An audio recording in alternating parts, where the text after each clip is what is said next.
Hello student, कैसे हैं?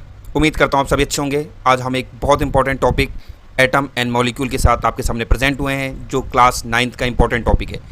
जैसा कि आप जानते हैं, इस टॉपिक से बहुत सारे क्वेश्चन कंपटीशन एग्जाम के अंदर भी आते हैं, जैसे रेलवे, एसएससी, रीट एसेट्रा इत्यादि एग्जामों में इसमें काफ़ी अच्छे क्वेश्चंस बनते हैं। तो इसके कुछ इंपॉर्टेंट पॉइंट्स हम देखते चलते हैं और उसको समझने का प्रयास करते हैं। देखिए, जैसे कि सबसे पहले आपके दिखा होगा स्क्रीन के ऊपर परमाणु क्या है।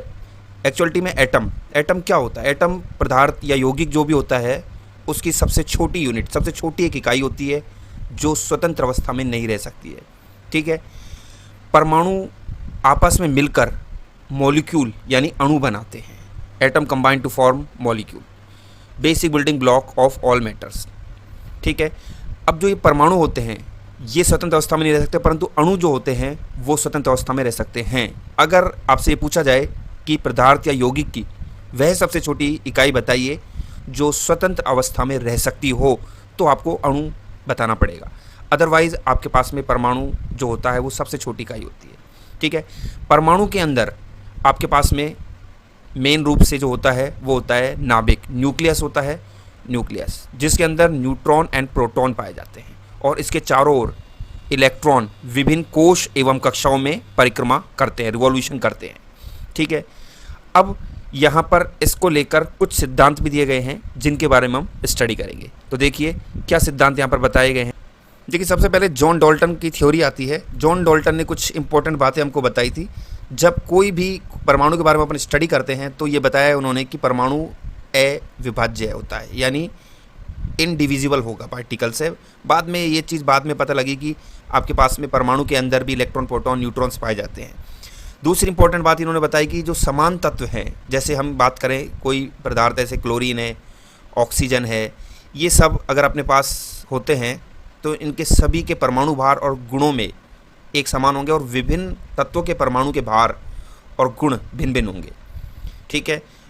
Different element have different masses and properties.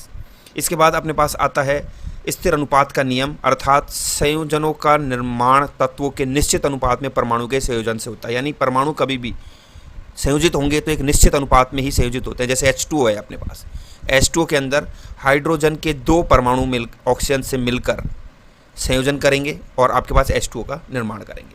ठीक है। इसी तरह से रासायनिक प्रक्रियाओं में परमाणुओं के पुनर्विभाजन का शामिल है, अर्थात परमाणु ना तो बनते हैं ना ही नष्ट होते हैं। यानी कि आपके पास में आपके atoms are neither created not destroy in chemical reaction, द्रव्यमान संरक्षण का नियम, मास कंजर्वेशन लॉ। ठीक है। यहाँ से आपको कुछ इंपॉर्टेंट बातें पता पड़ी होंगी।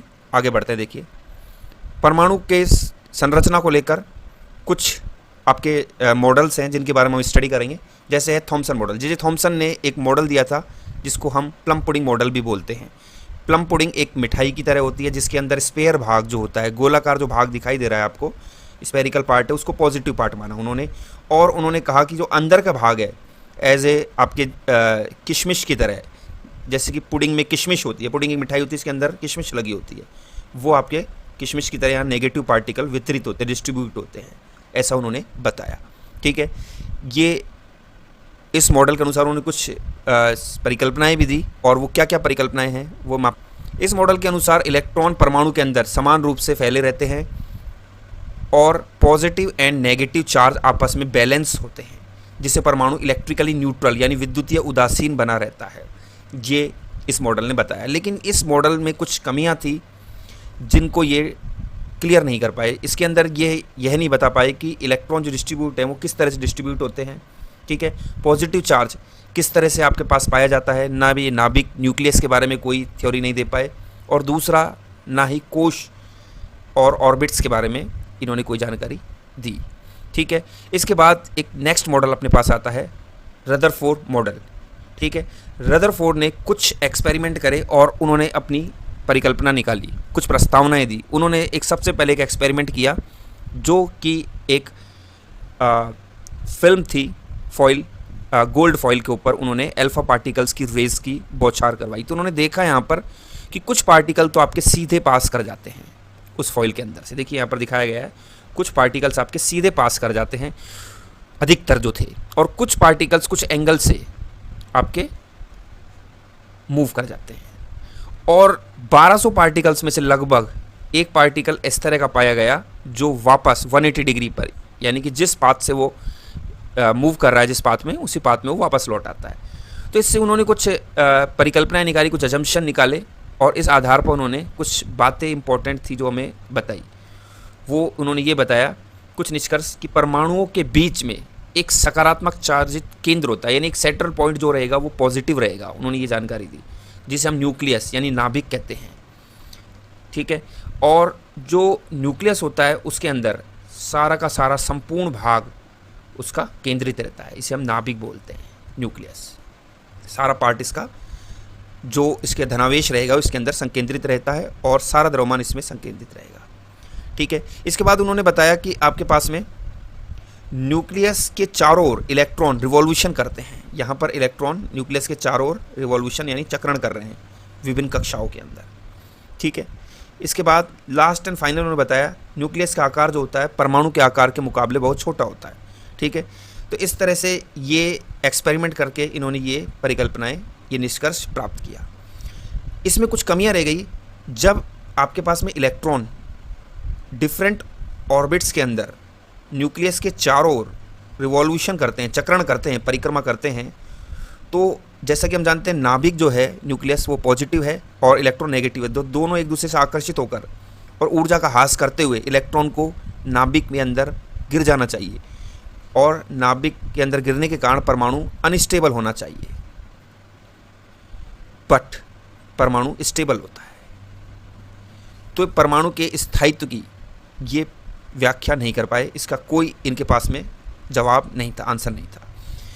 इन सभी कमियों को देखते हुए नेक्स्ट जो साइंटिस्ट थे उन्होंने अपनी परिकल्पनाएं रखी, उन्होंने कुछ निष्कर्ष दिए जिनका नाम है Bohr's, Niels Bohr. Niels Bohr ने आपके पास में एक परमाणु मॉडल की प्रस्तावना की, एटॉमिक मॉडल। उन्होंने बताया कि जो आपके पास में रदरफोर्ड ने जो बातें बोली हैं कि सेंटर पार्ट पॉजिटिव होता है जिसे न्यूक्लियस बोलते हैं, उन्होंने उसको माना, और जो सेंटर पार्ट होता है संपूर्ण द्रव्यमान उसके अंदर केंद्रित रहता है, और इलेक्ट्रॉन विभिन्न कोश एवं कक्षाओं में रिवॉल्यूशन करते हैं। ये सारी बातें उन्होंने मानी।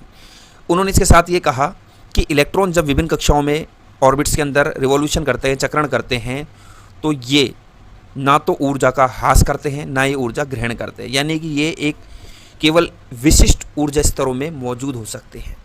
ठीक है, इसके अलावा इन्होंने कहा कि ये विभिन्न ऊर्जा स्तरों के अंदर सभी ऊर्जा स्तरों की जो ऊर्जाएं होंगी वो अलग अलग होंगी। ठीक है, इलेक्ट्रॉन ना तो इस कंडीशन में ऊर्जा का ह्रास करेगा ना ही ऊर्जा ग्रहण करेगा। ठीक है, जब ये निम्न ऊर्जा स्तर से, क्योंकि देखिए नीचे से जब ऊपर की ओर जाते हैं तो ऊर्जा स्तर आपका बढ़ता चला जाता है, ये निम्न ऊर्जा स्तर होंगे, इसके बाहर जो कक्षक या कोश होंगे उनके अंदर ऊर्जाएं बढ़ती चली जाएंगी। तो लो से हाई में जाने के लिए इन्हें एनर्जी की, ऊर्जा की आवश्यकता होगी, और जब ये ऊपर से नीचे की तरफ आएंगे तो ये ऊर्जा का मुक्त करेंगे जो कि प्रकाश के रूप में हमको दिखाई देगी। ठीक है, देखिए जैसे आपको दिखाई दे रहा है यहाँ पर ये विभिन्न कोश और कक्षक दिखा रखे हैं। इसके अंदर ये न्यूक्लियस है, नाभिक है, जिसके अंदर आपके प्रोटॉन और न्यूट्रॉन पाए जाते हैं यहाँ पर, और इलेक्ट्रॉन विभिन्न कक्षाओं में यहाँ पर चक्रण कर रहे हैं इसके चारों ओर। सभी का लेवल अलग अलग है, जैसे कि फर्स्ट लेवल है, प्रथम स्तर n = 1, इसको k नाम दिया गया है, n = 2 इसको l नाम दिया गया है, n = 3 इसको m नाम दिया गया है, और n = 4 इसको n नाम दिया गया है। विभिन्न सेल हैं जिनके नाम रखे गए हैं।